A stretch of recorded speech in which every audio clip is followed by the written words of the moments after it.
Good morning, everyone, and thank you for joining us for this Feed-In Tariff workshop. While we wait for attendees to join, I do want to note that this workshop is going to be recorded and that the video will be posted at the bottom of our Feed-In Tariff webpage, which you can find by going to sdcommunitypower.org. My name is Nelson Lamelli, and I am a program manager with San Diego Community Power and the lead on the Feed-In Tariff program. I am joined by Byron Bosberg, Director of Power Services, whose team will be managing the Feed-In Tariff power purchase agreements and will answer any questions at the end. I'm going to allow for a few more seconds for people to join. Seems like we have a good turnout so far, but we did just start this webinar, so I'm going to allow for a few more seconds for people to join us.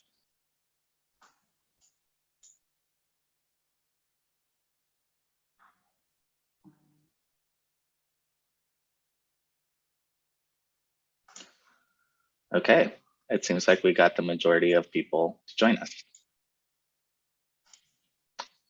So we have a jam-packed presentation for you all. So let's get started so that we have time for Q&A at the end of the presentation. To start, we will give a brief overview of who SCPP is and what we offer. Next, we will provide a brief overview of what a feed-in tariff is and why we are offering a program. Next, we'll cover the basic rules and eligibility requirements of the program. We'll go over the base pricing and the 3 bonus incentives available. We'll cover the fees and security deposits associated with this program. And we'll wrap up with an explanation of the application process and the preview of the application itself.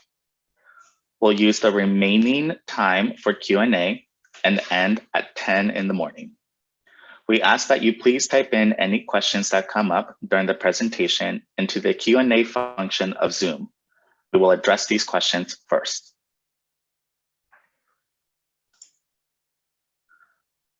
So let's get started with a brief overview of who San Diego Community Power is. Simply put, SDCP is a public, not-for-profit provider of cleaner, affordable electricity. We are a locally controlled organization that competes to provide our customers with more renewable energy at competitive prices. Our service territory encompasses the cities of San Diego, La Mesa, Encinitas, Chula Vista, Imperial Beach, and recently with the addition of National City and the unincorporated communities of the County of San Diego. We provide 2 services, Power On, which is our standard service, providing 50% renewable energy with an additional 5% carbon-free at competitive prices. And we offer Power 100, which is our premium service, providing 100% renewable and carbon-free energy. Power 100 costs less than a penny per kilowatt hour more, and is one of the most effective tools for eliminating our carbon footprint from energy consumption. With that brief introduction out of the way, let's get on to discussing what is a feed-in tariff. A feed-in tariff, or FIT for short, allows local developers to sell energy from a small-scale distributed renewable generating system within our service territory. A FIT program establishes standard, non-negotiable, publicly available rules, contract terms, and base prices for all projects. It is important to make a distinction that under a FIT program, SCCP is only the buyer of electricity and does not develop, build, or own the generating systems. I also want to note that a feed-in tariff program is not applicable for customers looking to install a generating system to reduce their monthly electricity bill. For those customers, we please ask them to refer to our net energy metering program. Per state laws, a customer cannot participate in both a feed-in tariff program and the NEM program at the same time. Now, lastly, did I mention that we are the first feed-in tariff program in the San Diego region? Now that we know what the feed-in tariff program is, let's talk about why we are offering one. Feed-in tariff programs increase the availability of small, distributed, local renewable generating resources within the San Diego region. They help expand the availability for sites in the built environment that do not have the on-site demand for net metering to make sense to host renewable generating systems. They help promote local economic benefits. They allow us to leverage the huge renewable energy potential in the region, and therefore helps increase the amount of renewable energy in the region. And lastly, they help reduce emissions. Now let's get into the details of SDCP's feed-in tariff program, starting with our rules and eligibility.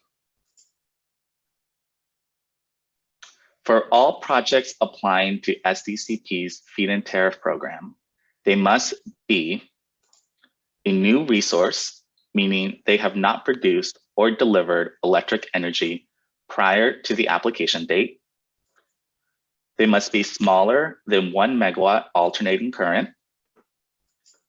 They must be physically located entirely within SCCP's service territory, encompassing the 6 cities and the unincorporated county. They must be interconnected using the distribution level interconnection process through SDG&E. It's important to note here that the interconnection process is solely the responsibility of the applicant. And we will ask you to submit a draft interconnection agreement or proof that the project has passed fast track screening at the time of application. Projects must obtain all necessary permits from the appropriate jurisdictional agency.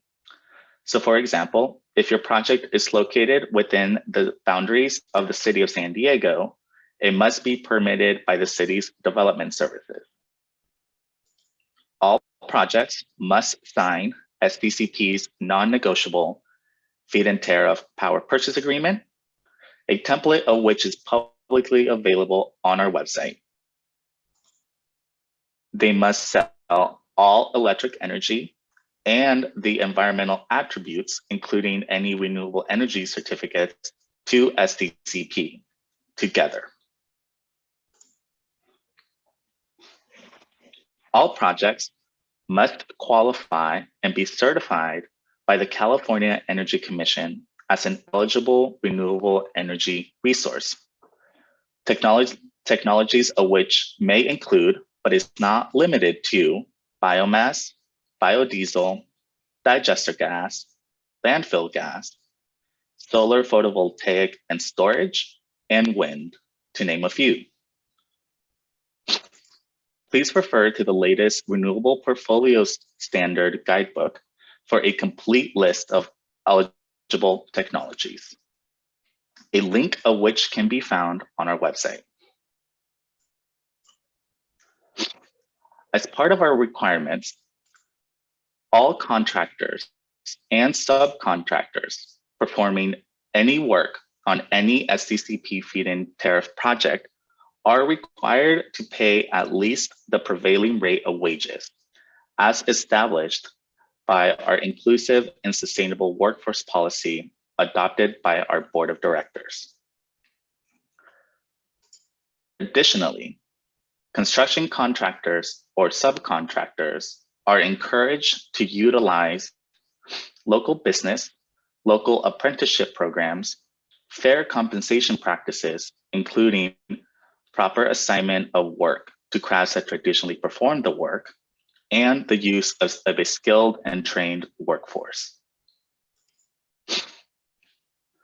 With that out of the way, let's talk about our standard base pricing, and available bonuses. Let's start with talking about pricing.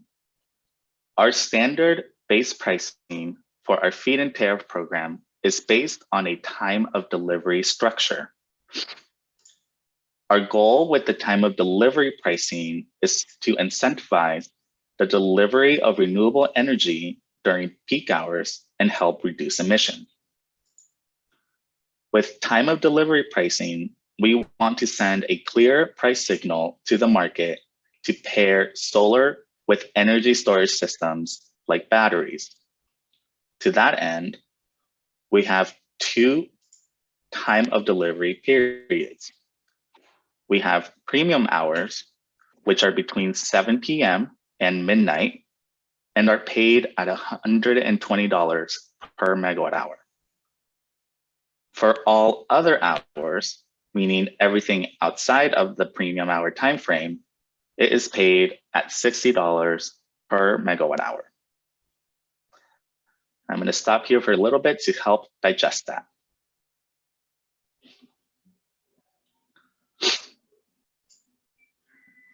Now let's talk about the 3 bonus incentives that we offer. Projects that meet certain criteria can receive an additional $2.50 per megawatt hour on top of our standard base price for the first 5 years of the contract. This criteria includes a bonus for local business, which we define as a project where the applicant and/or the prime subcontractor has a place of business physically headquartered within a member community of SDCP. Second, we have a bonus for previously developed site, which we defined as a project that is sited on an area that either contains or has contained structures or was used for parking, loading, or storage related to a previous or existing land use other than agricultural raising and crop production within the last 20 years. And third, we have a bonus for projects that are sited within a community of concern. We define that as a project that is located entirely within a disadvantaged community as defined by Cal EnviroScreen 4.0 or within a low to very low access census tract found in the City of San Diego's Climate Equity Index, or as the top 25% scoring areas within the City of Chula Vista's Climate Equity Index. Please note that our website provides links to each of these indexes for reference. Also, please note that a project may qualify for all 3 incentive bonuses.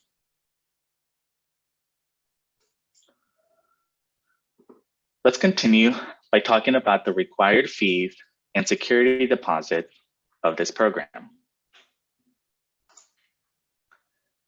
The good news is that there's only one fee, and that is a one-time non-refundable application fee of $500. However, we do have 3 security deposits that are due at various stages of a project.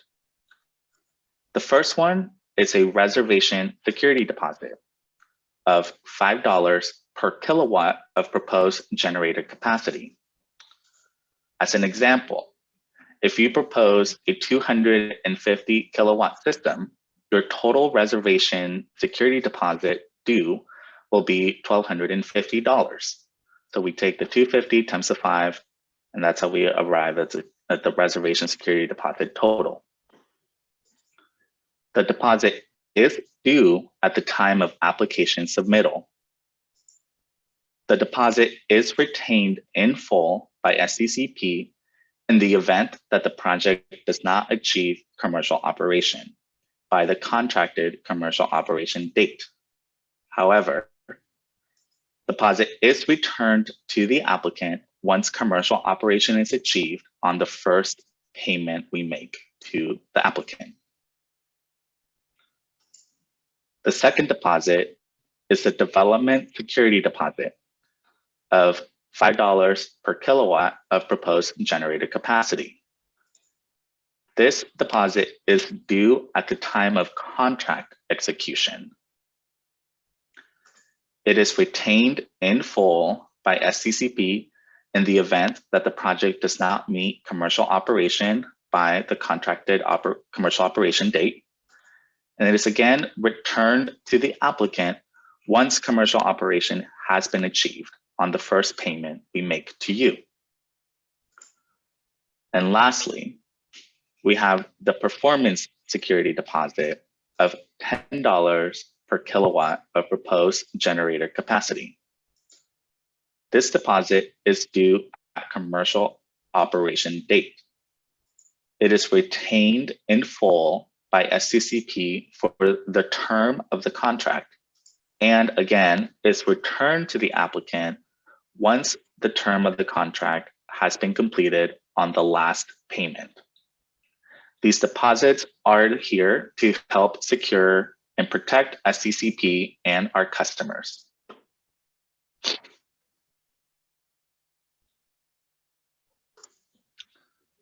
Now let's talk a little bit about the application process. As you may have seen, SCCP will start accepting applications for this program by noon on Monday, February 14th. But please don't rush. Applications are limited to one per applicant per month and will be accepted on a first come, first served basis until the program capacity, which is currently set at 6 megawatts, is reached. Once that capacity has been reached, applications will be added to a feed-in tariff queue and will move forward if a project before it drops out for whatever reason. As I mentioned before, in order to submit an application, an interconnection supplemental review must be completed, or proof of fast tracking is submitted, and proof of application for permits for this project must also be submitted at the same time. All applications must be submitted using our online SDCP feed-in tariff application, which is hosted on the service JotForm. Please be aware that when you go to submit, you will be linked out to a web page that is hosted by JotForm. So don't be alarmed. The application allows you to select between two payment methods for the application fee and the reservation security deposit. We offer automated clearinghouse, aka ACH transfers, and physical checks. If you select ACH transfer, a member of our staff will contact you within 2 business days with the bank transfer information to get the application fee and the reservation security deposit paid. If physical checks are selected, please make them out to San Diego Community Power and send them via mail to our PO box. It's important to note that applications will not be considered complete until the fee and the deposits are paid. Once payment is received, you will be notified by email when your application changes to complete, and SCCP will begin the review of the application within 20 business days. We may provide an applicant with the opportunity to correct or address certain minor errors or deficiencies, such as misspelling or other typos, at our sole discretion. Incomplete applications, however, will be rejected and returned to the applicant with no further processing. You will be required to send. Once an application has been approved, you will be notified via email and assigned a feed-in tariff record number. Once a record number has been assigned, a member of our power services team will reach out to you with a completed power purchase agreement ready for execution. Please remember, feed-in tariff PPAs are standard and non-negotiable. We may consider minor corrective changes, like again, misspellings or other typos at our sole discretion. Feed-in tariff feed-in tariff contracts have a delivery term of either 10, 15, or 20 years, beginning from the commercial operation date. During the application process, you will be asked to select your preferred delivery term during the application. A template of our contract is available on our website. And now I want to give you all a sneak preview of the application. Please note that the look of the application may change, but the content will be largely the same. So when you go to our website and click apply at the bottom of the page, you will be linked out to an application that is again hosted by the service Jotform. The top of the application will look like this, which will provide you with some important information about the application. The first section within the application is all about the applicant themselves. We will ask you basic information like the applicant company name, the form of business, such as limited liability corporation, partnership, S-corp, etc., the state of which the company is organized, your physical address, your mailing address if it is different from the physical address. We will need to know the applicant's point of contact's name, their title, and their contact information. If the applicant is a company, we will ask you to please describe the ownership structure. The next section that you will see is all about the proposed eligible resource. We will need to know the facility's name, the address where the facility will be physically constructed, the parcel number, and who the permitting agency/jurisdiction is. We will need to know the type of renewable resource, and by default, the application defaults to solar photovoltaic, but you may choose other options from the drop-down menu, and the proposed capacity in kilowatts of the facility. We will ask you whether the proposed resource will include energy storage systems like battery storage, ask you for your expected commercial operation date,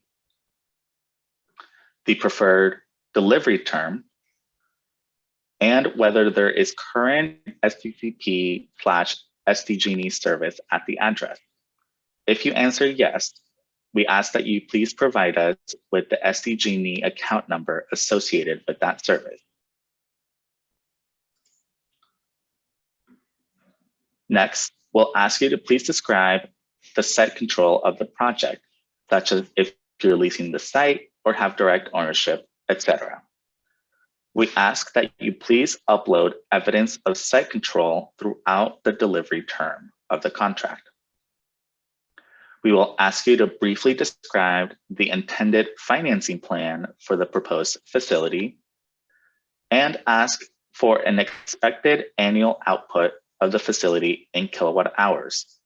We understand that this number will decrease over time, but please input the first year's output. Lastly, we'll ask you to upload a forecast of the generation output for the facility for the term of the contract. This next section is optional and only applicable if you are planning to apply for the bonus incentives. We will need to know what bonuses you are applying for, and under each of those, provide us with detailed information as to why you qualify. The next section covers the interconnection process with SDG&E. We ask that you please describe the physical interconnection point and provide us with an anticipated interconnection agreement execution date. We ask that you please describe your progress and timeline for completing SDG&E's interconnection process and upload a tendered or draft interconnection agreement or evidence that the project has passed fast-track screening. The last section is more information about the application fee and reservation deposit that we described before. We will ask you to select your preferred method of payment, either through ACH transfer, which is the fastest method, or through a standard check sent via mail. As noted before, if you select ACH transfer, we will contact you within 2 business days with the bank information needed to complete the transfer. If you select check, please send it to the PO box listed on the application. Again, applications will not be considered complete until we receive those payments, and you will be notified once those applications have moved into complete status. And lastly, before you submit, you must agree to the application terms and conditions and sign the application itself. Once you do that, you will be presented with a thank you message confirming your submission and given the ability to download the application for your record. Please do not send us the PDF of the application. This is for your records only. Additionally, once you submit the application, you will receive an email confirmation with the application information you provided us. As stated previously, we will review the application within 20 business days of payment for completeness. And that completes the preview of the application and our presentation. We have ample time for Q&A, and we're going to answer the questions that we received through the Q&A function of Zoom. We have 17 questions. So I may have to call on my colleague Byron Vosberg to help me out with some of these questions. Okay, the first question is, what do you mean by draft interconnection agreement that is needed at the time of application? A filled-in application before we file, or something that has been submitted to SDG&E and has been deemed complete by them, but not yet approved? The latter. So we ask that by a draft interconnection agreement, we are asking for something that has been submitted to SDG&E and has been deemed either as having passed fast-track screening or has been deemed complete by them, but it's not yet been executed.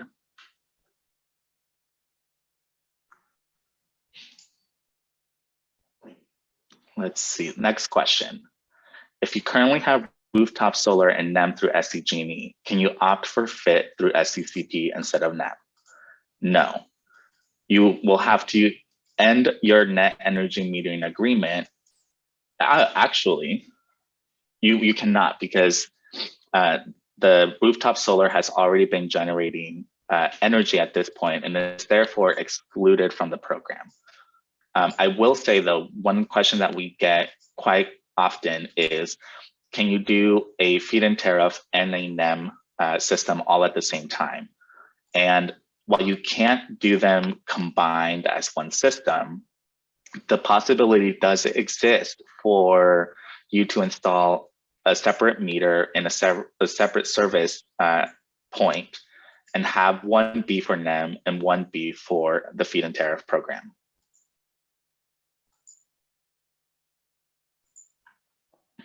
Okay, let's go.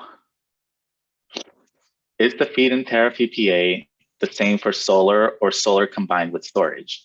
Do we need to indicate the storage at the time of application? So the PPA is the same.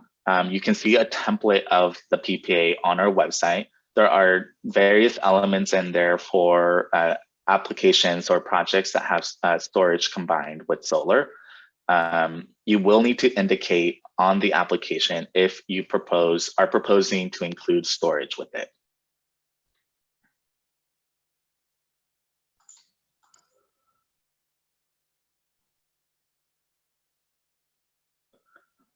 Okay, next question is, does the 1 megawatt AC limit apply to both solar and storage combined? As in, can you do a 500 kW PV and 500 kW energy storage system, but not a 1 megawatt AC PV and 1 megawatt AC energy storage system? That is a question that I am gonna throw to Byron. Yeah, thanks, Nelson, and good morning, everyone. My understanding is that if it's a kind of a hybrid, resource all metered as one, that as long as it's under 1 megawatt combined interconnection, that less than one, so 999 and 999 of each of PV and energy storage should be fine.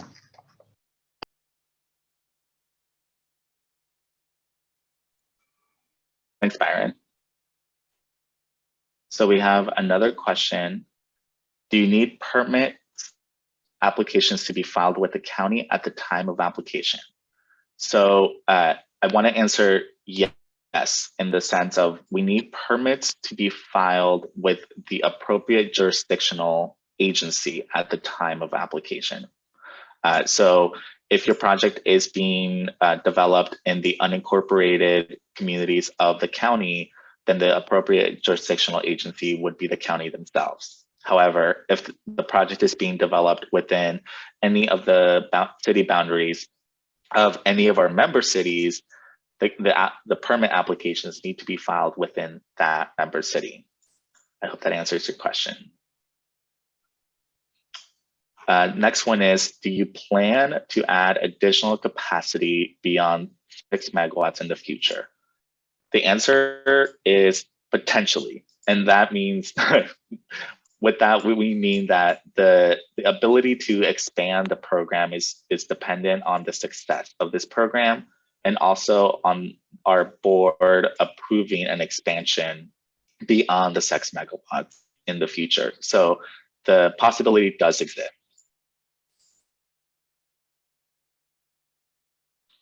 So the next question is, are there extension options post 20 years?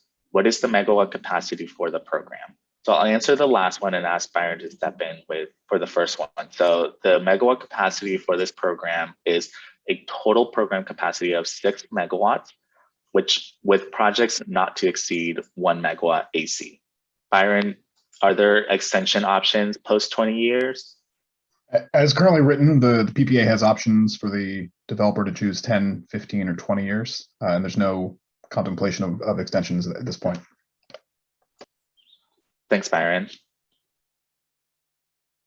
Are both an interconnection and permit applications required before FIT applications and acceptance? Yes.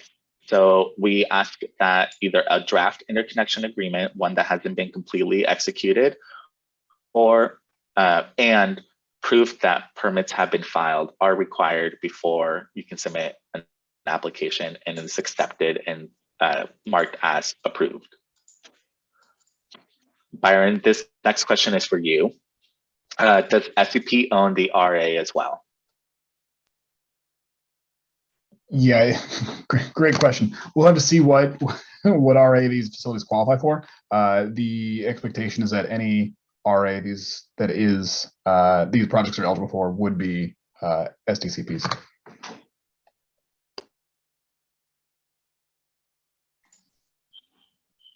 Thanks, Byron.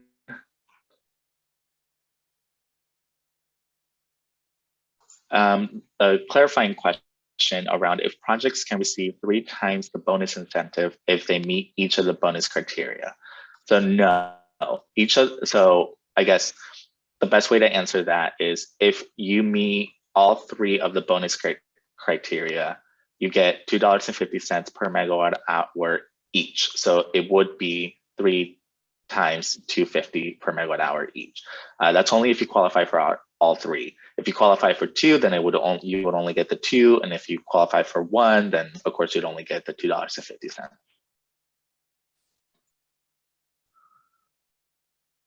Byron, I think this might be a question for you. Does PPA agreement include LDs and/or bonding requirements in addition to prevailing wage?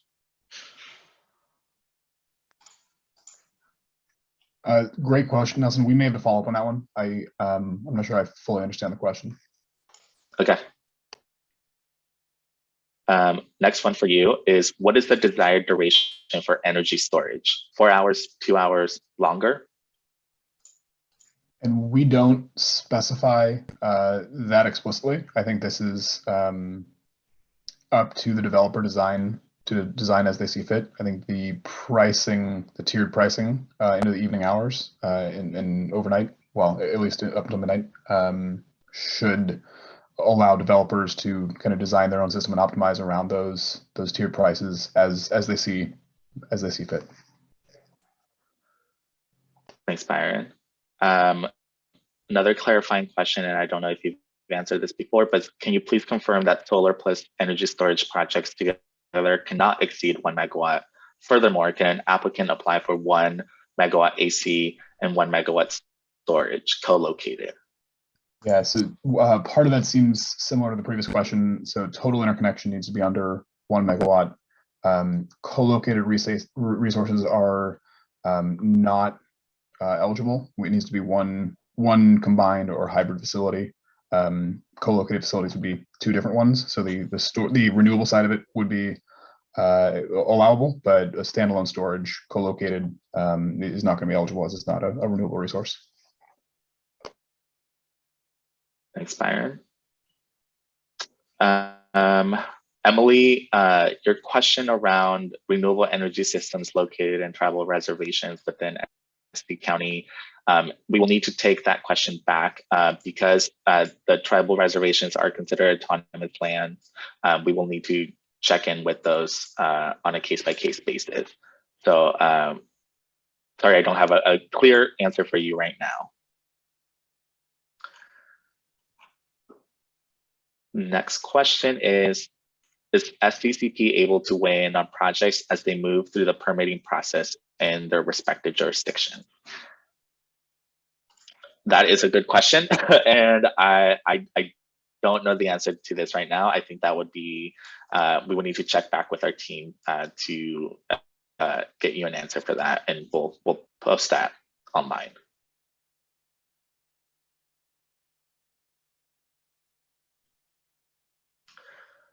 Next question is, will you be publicly sharing a list of potential local partners who are seeking co-development partners? To clarify, local partners who have contacted SCCP and expressed interest in partnering. So unfortunately, we cannot do that because we are a public agency.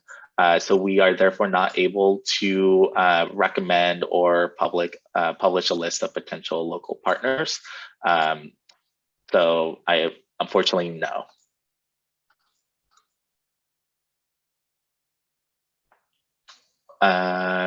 Will the feed-in tariff stats and pipeline details be published or made online? Yes. So in the section, there's a section on our website that currently says that we have 6 megawatts available for the program capacity. As that changes, we will update the website to reflect the latest projects, their size, and how much is available.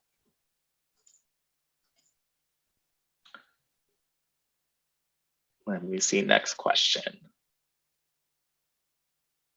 Are adders all independent and stackable? So yes, all adders are, the bonus incentives are independent and stackable.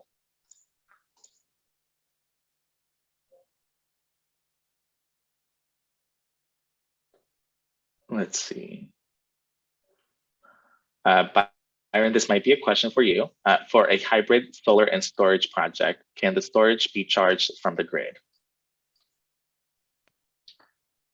I don't believe that the PPA precludes it, but my guess is developers would want to consider tax incentives from grid charging. We can follow up, but frequently we see project design not to grid charge So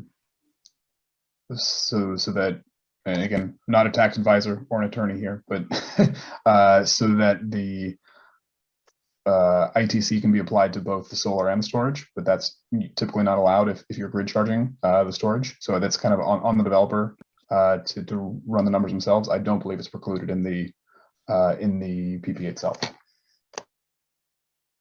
Thanks, Byron. Let's see, next question.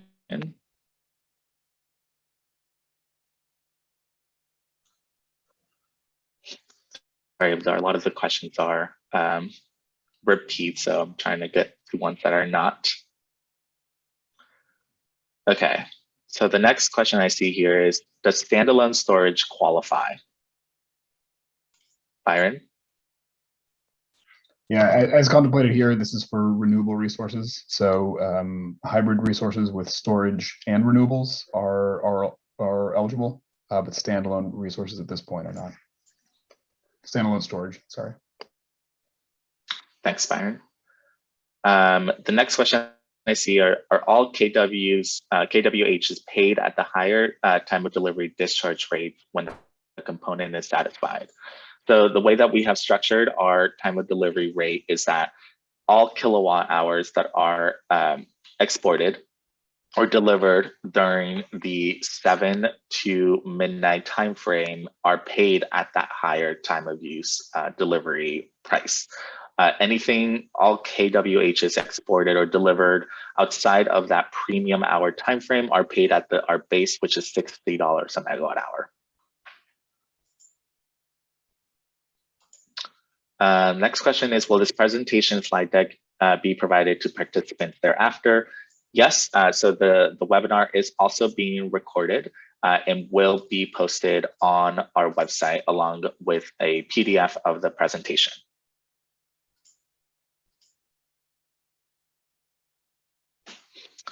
Byron, this question might be for you. If applicable, can you please elaborate on system performance requirements / guarantees? Yeah, probably best to refer to the PPA for that. There are a few, but they're in the weeds of the contract. So happy to follow up on that after the fact, or it might be best addressed again after reviewing the PPA. Thank you. We have a question in here about the PPA term options. Do they have different payment rates? And the answer essentially, does the PPA term, the payment rates vary based on whether it's 10, 15, or 20 years, and it does not. So our base pricing is set for the term of that contract. So if you choose a 20-year contract, we will honor that time of delivery pricing for the length of the 20-year contract.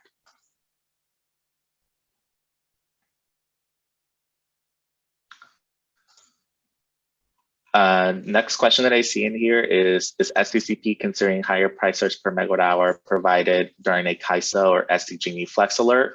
That is an interesting idea, and we have not considered that at this moment. But if anything changes, we will let you all know. Let me go back.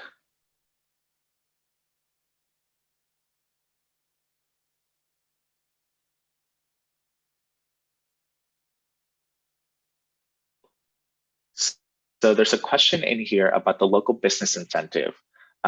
It's unclear as the project is not even eligible if it's outside our service territory.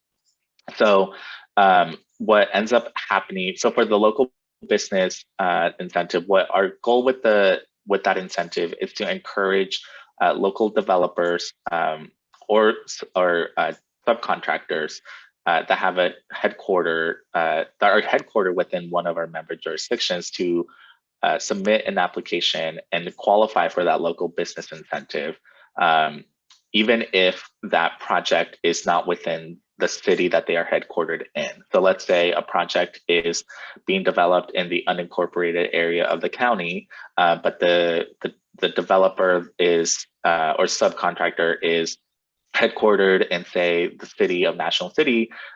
We we would allow that, that would be eligible to receive the local business incentive. But the idea is that we do not want outside developers or outside subcontractors to come into to our jurisdiction and qualified as a local business.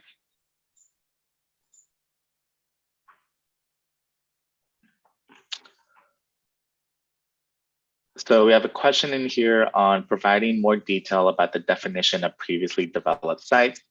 Are you basically trying to target pre-disturbed commercial sites? So essentially what the definition of previously developed sites is anything within the built environment that has a previous or existing land use. So yes, it would be anything that is specifically targeting like solar carports or warehouses or warehouse roofs or anything of that sort that has an existing land use or was previously used for something else that was outside of agricultural or grazing.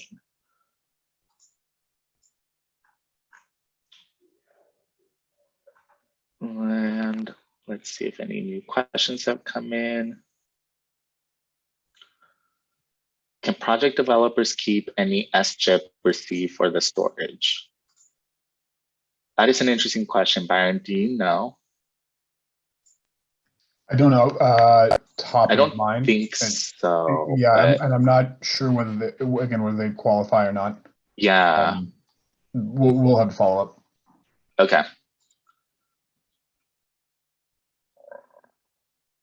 And clarifying, in other words, brownfield projects are preferred over greenfield projects. Correct. That is the idea of the previously developed site bonus incentive. And Byron, this is a question for you. And I know we've had this discussion before, but how did SDCP determine the fit pricing? Yeah, high level. We had a previous tariff with a price of $80. Nelson, correct me if that's correct.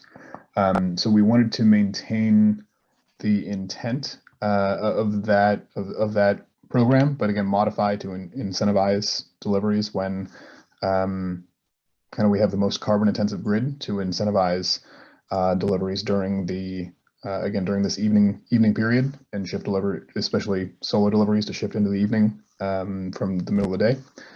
So we structured this way to provide incentive to store renewable energy from the middle of the day and into the evening, and did so to maintain that same flat rate. So if there were to be a small renewable resource that were delivering 24 hours a day, it wouldn't it would kind of receive the same net revenue as the original program at $80 per megawatt hour. So we wanted to keep the weighted average price the same for those projects, but at the same time for solar and storage provide pretty significant incentive. Again, we feel it's pretty generous and a strong price signal here to incorporate storage and to shift deliveries, if it is solar plus storage, into the evening.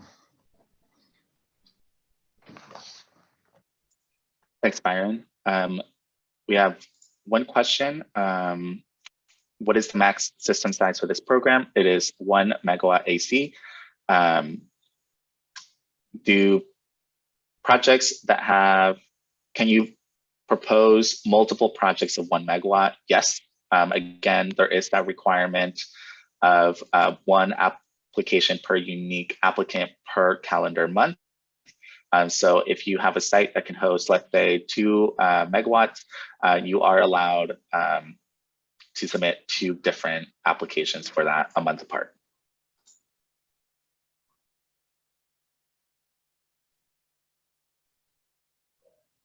Let's see.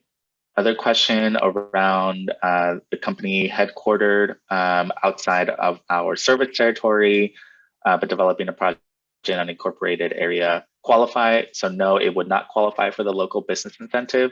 The local business incentive is for businesses or developers that are headquartered within one of our 6 member jurisdictions or member cities.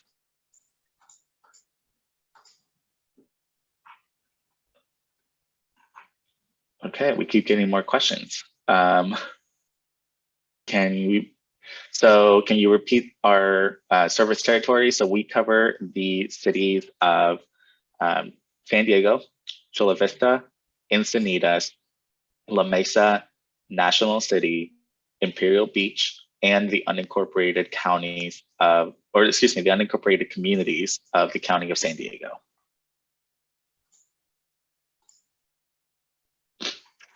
This is a good question. Is there a minimum size requirement for participation in the program? And there is not.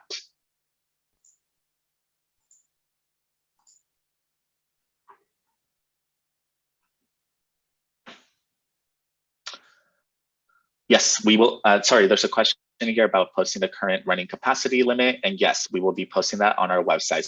So we will be keeping that updated as we get applications approved. We are, our goal here is to be as fully transparent as possible.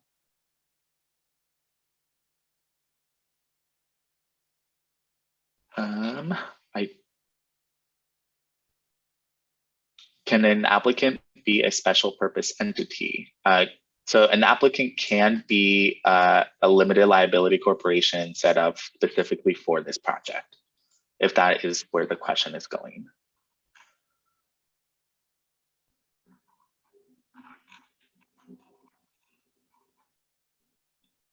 So there's a question on a clarifying question around what LDs and bonding meant. So LDs are liquidated damages if milestones are not met, and bonding for bidding, payment, and performance. Byron?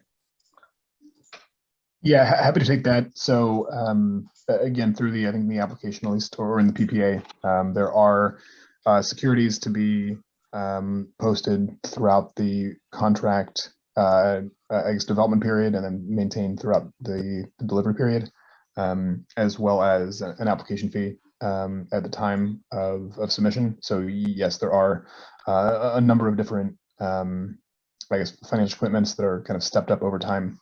And yes, if there are, again, subject to terms of the PPA, events of default or failure would result in liquidated damages.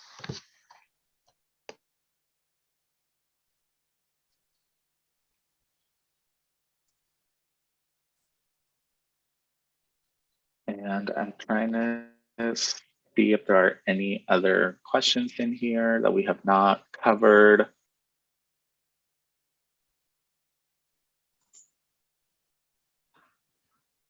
Let's see if there are any more coming in. If you have any other questions, please submit them in the Q&A function.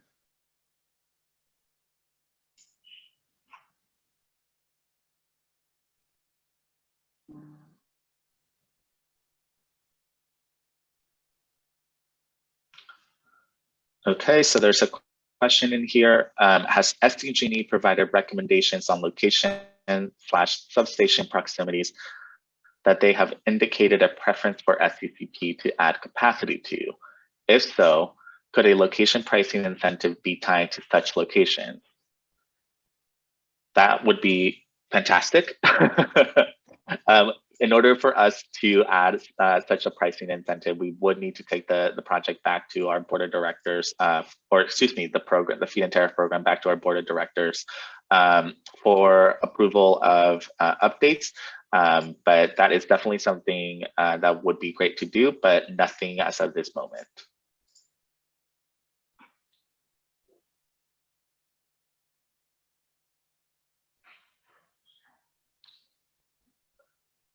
Would a mobile renewable power system interconnected to SDG&E be eligible?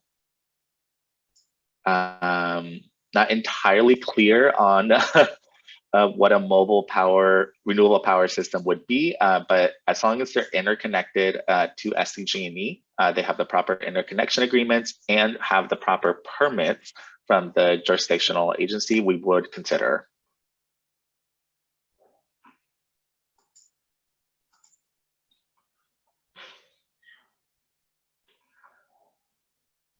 And I think those are the questions that we see.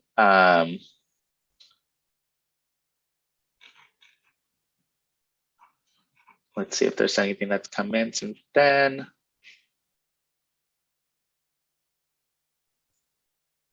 I don't see anything else. And giving it one more shot.